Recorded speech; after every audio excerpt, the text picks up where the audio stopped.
Michée chapitre 1. Le Seigneur a adressé sa parole à Michée du village de Moréchet. C'était l'époque où Yotam, Akaz puis Ézéchias étaient rois du pays de Juda. Voici ce que le Seigneur lui a fait connaître dans une vision au sujet des villes de Samarie et de Jérusalem. Le Seigneur accuse son peuple. Vous, tous les peuples, écoutez. Toi la terre et tes habitants, faites attention. Le Seigneur Dieu va vous accuser depuis son lieu saint. Oui, le Seigneur sort du lieu où il habite, il descend et marche sur les hauteurs de la terre. Sous ses pas, les montagnes fondent, les vallées se fendent, comme la cire fond devant le feu, comme l'eau coule sur une pente. Cela arrive parce que le peuple de Jacob a péché. En effet, le royaume d'Israël n'a pas été fidèle. Qui pousse le peuple de Jacob à pécher? C'est Samarie, n'est-ce pas? Qui pousse le peuple de Juda à adorer les faux dieux? C'est Jérusalem, n'est-ce pas? Le Seigneur dit, à cause de cela, je vais faire de Samarie un champ de débris, une terre où on pourra planter seulement de la vigne. Je ferai rouler ses pierres dans la vallée. Je détruirai ce qui protège ses fondations. Toutes les statues de ses faux dieux seront brisées. Tous les cadeaux qu'elle a reçus seront jetés dans le feu. Je briserai les statues de ses dieux. En effet, Samarie les a fabriqués avec le salaire de ses prostituées sacrées, et le métal de ses statues cassées servira à son tour à payer d'autres prostituées. Le malheur arrive jusqu'à Jérusalem. C'est pourquoi je vais chanter un chant de deuil et gémir. Je marcherai sans chaussures et tout nu. Je gémirai comme les chacals, je ferai entendre ma plainte comme les autruches. En effet, les coups qui frappent Samarie sont sans remède. Ils atteignent même le pays de Juda et les portes de Jérusalem, là où habite mon peuple. Gens de Juda, n'annoncez pas cette nouvelle dans la ville de Gath. Ne pleurez pas. À Beth-Léaphra, roulez-vous dans la poussière en signe de deuil. Habitants de Shaphir, partez en exil, honteux et nus. Les habitants de Sana n'osent pas sortir de leur ville. Les gens de Beth-Essel chantent des chants de deuil. Cette ville ne peut pas vous aider. Les habitants de Maroth tremblent de peur pour leurs biens. En effet, le malheur envoyé par le Seigneur arrive aux portes de Jérusalem. Habitants de Lachish, attelez vos chevaux aux chars. Vous avez été infidèles comme les gens d'Israël, et les habitants de Jérusalem à leur tour ont imité vos mauvaises actions.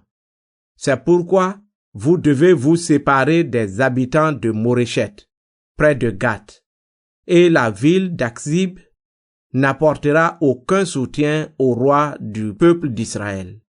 Habitants de Marécha, le Seigneur fera venir un conquérant contre vous. Les chefs remarquables d'Israël iront se cacher dans la grotte d'Adullam. Arrachez-vous les cheveux, habitants de Jérusalem. Rasez vos têtes en signe de deuil à cause de vos enfants que vous aimez tant. Que votre tête soit nue comme le cou du vautour, parce qu'on va déporter ces enfants loin de vous. Michée chapitre 2. Contre ceux qui volent les gens. Malheur à ceux qui, pendant la nuit, préparent de mauvais coups et projettent de faire du mal. Dès que le jour se lève, ils passent aux actes quand ils en ont le pouvoir. S'ils ont envie des champs des autres, ils les saisissent. S'ils veulent leur maison, ils les prennent. Ils font violence à des hommes et à leurs familles, à des propriétaires et à ce qu'ils possèdent. C'est pourquoi le Seigneur dit, je prépare un malheur contre les gens de votre bande. Vous ne pourrez pas l'éviter. Vous ne marcherez plus la tête haute. Oui, le temps qui vient est un temps de malheur. À ce moment-là, les gens feront sur vous cette chanson. Ils chanteront ce chant de deuil. On nous a tout pris. Notre peuple n'a plus de terre. Ceux qui nous pillent partagent nos champs entre eux. Pourquoi est-ce qu'ils nous prennent tout? Eh bien, quand le peuple du Seigneur distribuera de nouveau les terres, personne parmi vous ne recevra de part. Ceux qui inventent des mensonges. Certains bavardent en me disant, arrête tes bavardages. On ne doit pas bavarder pour dire que nous serons sûrement couverts de honte. Est-ce que le peuple d'Israël est maudit? Est-ce que le Seigneur manque de patience? Est-ce qu'il a l'habitude d'agir de cette façon? Moi, je parle pour faire du bien à ceux qui mènent une vie droite. Mais à vous, le Seigneur dit, vous vous conduisez avec mon peuple comme des ennemis. À ceux qui reviennent de la guerre et qui avancent en toute sécurité, vous arrachez le vêtement de dessus. Les femmes de mon peuple, vous les chassez des maisons qu'elles aiment. À leurs enfants, vous arrachez pour toujours l'honneur que je leur ai donné. Levez-vous, partez. Ce n'est plus le moment de vous reposer. Votre pays est devenu impur à cause de vos péchés. C'est pourquoi vous souffrirez cruellement. Et il y a des gens qui bavardent et inventent des mensonges. Ils disent, vous allez boire du vin et de l'alcool. Et ces bavards annoncent encore, moi, le Seigneur, je veux rassembler toute la famille de Jacob. Oui, je veux réunir tous ceux du peuple d'Israël qui sont restés en vie. Je vais les regrouper comme des moutons dans leur enclos, comme un troupeau dans son pâturage. Ils formeront une foule bruyante. Celui qui ouvre le chemin marche à votre tête. Vous êtes libérés, vous passez la porte et vous sortez. C'est le Seigneur votre roi qui vous conduit. Michée chapitre 3. Contre les mauvais chefs. Or, moi je vous le dis. Écoutez donc, chefs de la famille de Jacob, vous les juges du peuple d'Israël. C'est à vous de connaître ce qui est juste, n'est-ce pas? Mais vous détestez ce qui est bien et vous aimez le mal. Vous arrachez aux autres la peau et la chair qui couvrent leurs os. Oui, ces gens-là mangent la vie de mon peuple. Ils lui arrachent la peau et lui brisent les os. Ils le coupent en morceaux, comme de la viande dans une marmite. C'est pourquoi, quand ils crieront vers le Seigneur ne leur répondra pas. À ce moment-là, il leur cachera son visage à cause des mauvaises actions qu'ils ont commises. Contre les prophètes qui trompent le peuple. Voici ce que le Seigneur dit sur les prophètes qui trompent mon peuple. Si on les nourrit bien, ils annoncent la paix. Mais ils font la guerre à ceux qui ne leur mettent rien dans la bouche. C'est pourquoi, pour vous les prophètes, c'est la nuit. Vous ne verrez plus rien. Pour vous, c'est l'obscurité. Vous ne pourrez plus rien deviner. Le soleil disparaîtra pour vous. Le jour deviendra sombre. Les voyants et les charlatans seront couverts de honte. Tous cacheront leur visage parce que Dieu ne leur répond plus. Au contraire, moi, grâce à l'Esprit du Seigneur, je suis rempli de force, du sens de la justice et de courage. Je peux faire connaître leur révolte et leurs péchés aux gens de la famille de Jacob, le peuple d'Israël. Michée annonce la destruction de Jérusalem. Écoutez donc, chefs de la famille de Jacob, vous les juges du peuple d'Israël. Vous détestez ce qui est juste, ce qui est droit, vous le tordez. Vous bâtissez la richesse de Sion sur les assassinats. Oui, vous bâtissez Jérusalem sur l'injustice. Les juges rendent leur jugement en échange de cadeaux. Les prêtres enseignent la loi en se faisant payer. Les prophètes prédisent l'avenir pour de l'argent. Et ils s'appuient sur le Seigneur en disant, « Le Seigneur est avec nous. Le malheur ne tombera pas sur nous. » Et pourtant, à cause de vous, Sion deviendra un champ labouré. Oui, Jérusalem sera en ruine. Et la montagne du temple sera couverte de buissons d'épines. Michée chapitre 4. Un jour, tous les peuples viendront à Jérusalem. Un jour, dans l'avenir, la montagne du temple du Seigneur sera sûrement la plus haute des montagnes. Elle se lèvera au-dessus des collines. Alors, des peuples viendront vers elle. Beaucoup de gens d'autres pays se mettront en route. Ils diront, « Venez, montons à la montagne du Seigneur, au temple du Dieu de Jacob.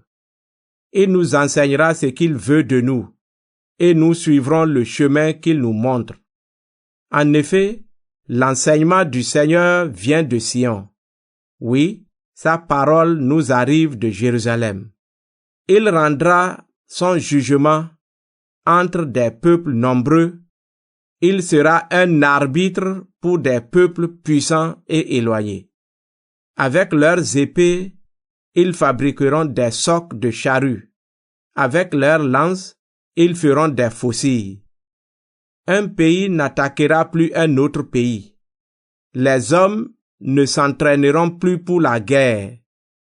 Chacun cultivera tranquillement sa vigne ou son figuier, et personne ne viendra le déranger. Voilà ce que le Seigneur de l'univers affirme. Dans tous les autres peuples, chacun obéit à ses dieux. Nous obéissons au Seigneur notre Dieu pour toujours. Le Seigneur sera roi à Jérusalem. Le Seigneur déclare, « Ce jour-là, je rassemblerai les blessés, je regrouperai ceux qui sont en exil et ceux que j'ai traités durement. Avec les blessés, je ferai un peuple qui restera en vie. Oui, avec ceux qui sont en exil, je ferai un peuple puissant. Alors, moi le Seigneur, je serai leur roi sur la montagne de Sion à partir de ce moment-là et pour toujours. Et toi, colline de Jérusalem, tu veilles sur le peuple comme un berger du haut d'un endroit élevé. Tu vas bientôt retrouver ton pouvoir d'autrefois.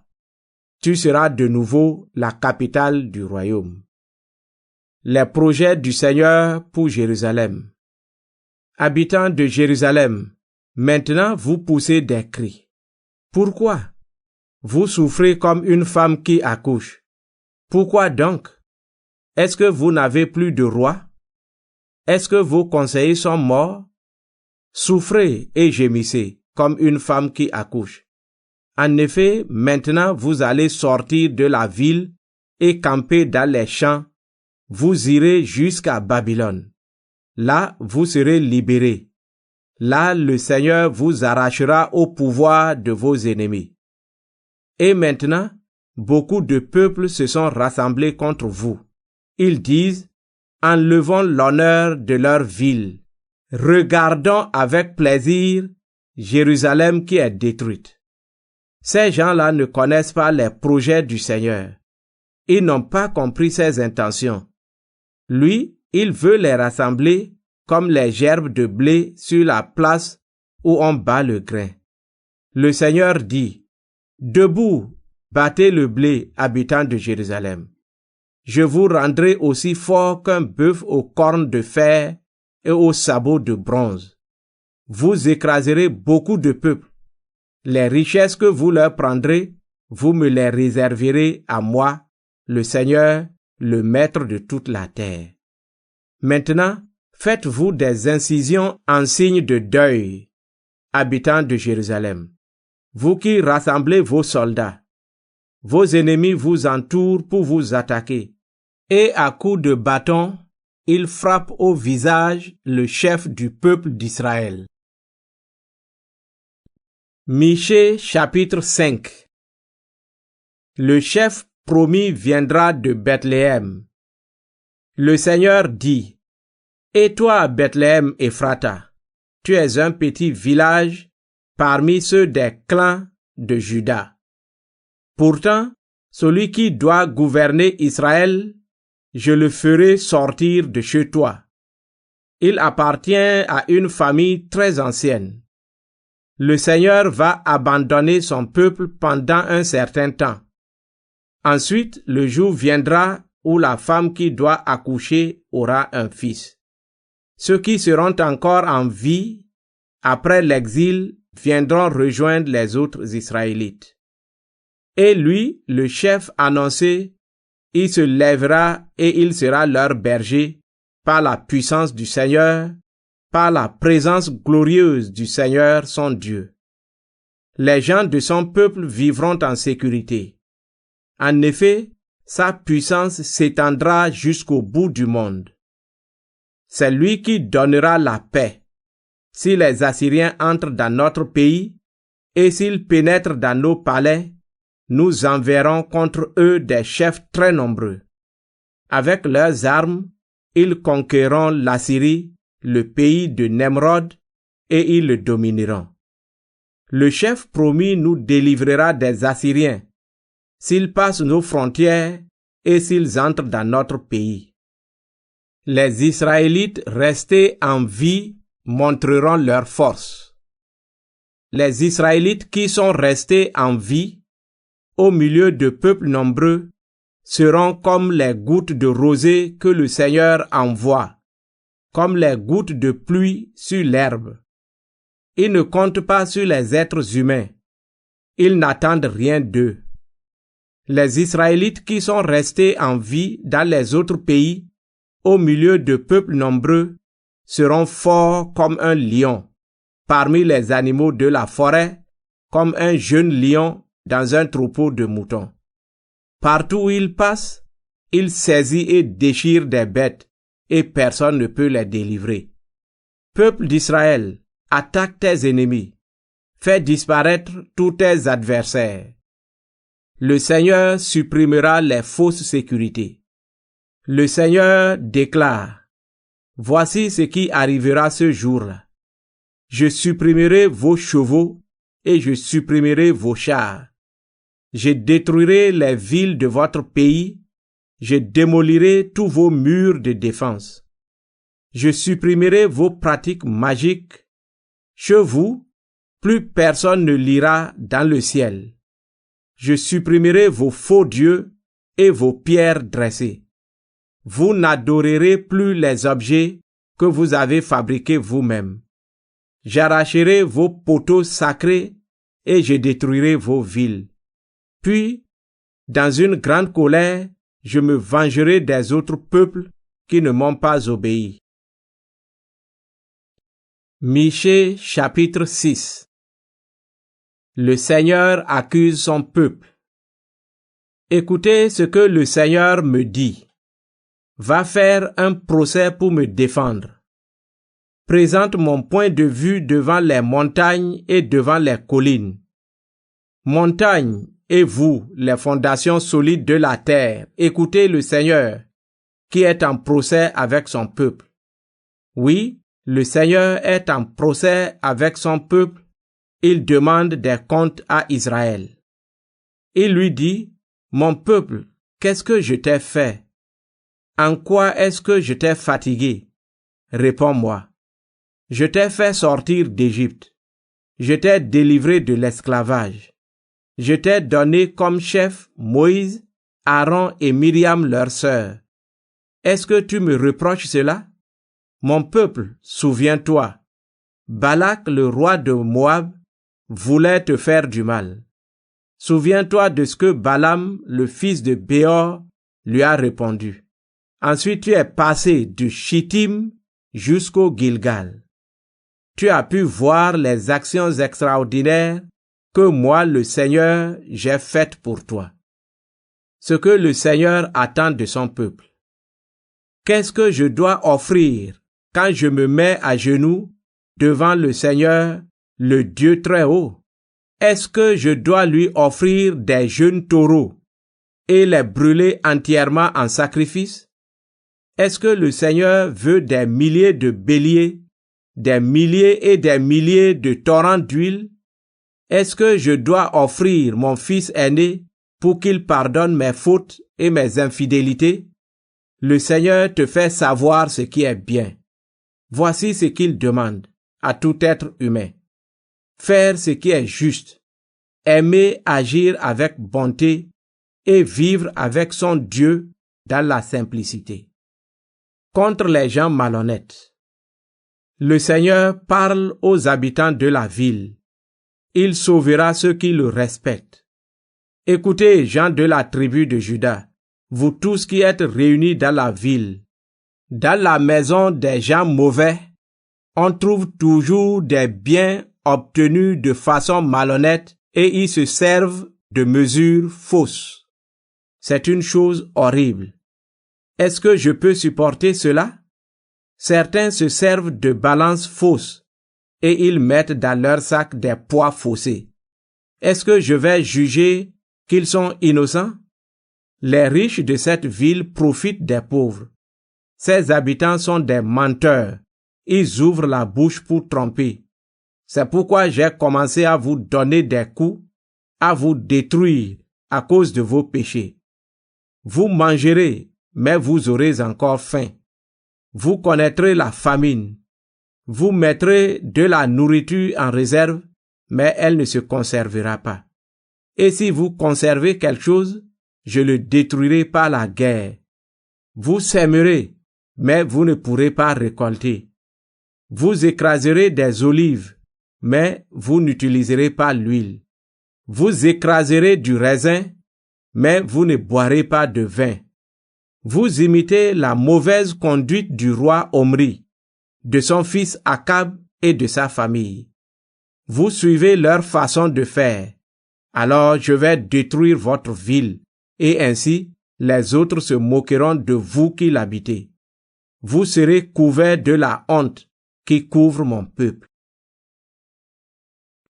Michée chapitre 7. Le prophète se plaint. Quel malheur pour moi! Je suis comme un homme qui sort au moment de la récolte, qui va chercher du raisin quand il n'y a plus rien. Pas une grappe à manger, aucune figue nouvelle que j'aime tant. Les amis de Dieu ont disparu du pays. Il n'y a plus personne d'honnête. Tous cherchent une occasion pour tuer. Chacun tend un piège à son prochain. Ils sont très forts pour faire le mal. Les chefs se font payer, les juges demandent des cadeaux, les grands disent clairement ce qu'ils veulent recevoir. Ils se mettent ensemble pour réaliser leurs mauvaises actions. Le meilleur d'entre eux est comme un tas d'herbes piquantes, pire qu'un buisson d'épines. Voici le jour de votre punition. Vos sentinelles, les prophètes, l'ont annoncé. Vous vivez déjà dans la peur. Ne croyez pas ceux qui sont proches de vous. Ne faites pas confiance à vos amis. Attention, n'ouvrez pas la bouche, même pas devant votre femme. En effet, le fils insulte son père. La fille se lève contre sa mère. La belle-fille contre sa belle-mère. Chacun a pour ennemi les gens de sa famille. Mais moi, je me tourne vers le Seigneur. J'attends Dieu qui va me sauver. Lui, mon Dieu, m'écoutera. Le peuple d'Israël a confiance en Dieu. Vous, nos ennemis, ne vous réjouissez pas à cause de nous. Si nous sommes tombés, nous nous relèverons. Si nous sommes dans la nuit, le Seigneur est notre lumière. Nous devons supporter la colère du Seigneur parce que nous avons péché contre lui. Mais un jour viendra où il défendra notre cause et nous fera justice. Il nous conduira vers la lumière et nous couvrira de ses bienfaits. Quand nos ennemis verront cela, ils seront couverts de honte. Eux, ils nous demandaient, « Et le Seigneur votre Dieu, que fait-il? » On les écrasera comme de la boue dans les rues, et nous verrons cela. Le jour vient où les murs de votre capitale seront reconstruits. Ce jour-là, votre territoire sera agrandi. Alors vos frères reviendront chez vous, depuis l'Assyrie et l'Égypte, des bords du Nil et de l'Euphrate, du bord des mers et des régions des montagnes. Le reste du monde deviendra un désert à cause de la méchanceté de ses habitants. Prière du peuple. Seigneur, conduis avec ton bâton de berger le peuple qui est à toi. Il est tout seul dans une terre sèche, entouré d'arbres fruitiers. Conduis-le comme autrefois dans les pâturages du Bashan et du pays de Galade. Comme à l'époque où tu nous as fait sortir d'Égypte, montre-nous des actions extraordinaires. Les autres peuples les verront et ils seront couverts de honte malgré toute leur puissance. Ils ne sauront pas quoi dire et ils ne voudront rien entendre. Ils lécheront la poussière comme le serpent, comme les bêtes qui rampent sur la terre. En tremblant, ils sortiront de leur solide abri vers toi, Seigneur notre Dieu. Ils auront très peur de ta puissance. Est-ce qu'il y a un Dieu comme toi? Toi, tu enlèves les fautes. Tu pardonnes les péchés des gens de ton peuple qui sont restés en vie. Ta colère ne dure pas toujours, mais tu nous montres ta bonté avec plaisir. De nouveau, tu auras pitié de nous. Tu écraseras nos péchés et tu jetteras toutes nos fautes au fond de la mer. Tu montreras ta fidélité aux gens de la famille de Jacob, ton amitié à ceux de la famille d'Abraham, comme tu l'as promis autrefois, par serment à nos ancêtres.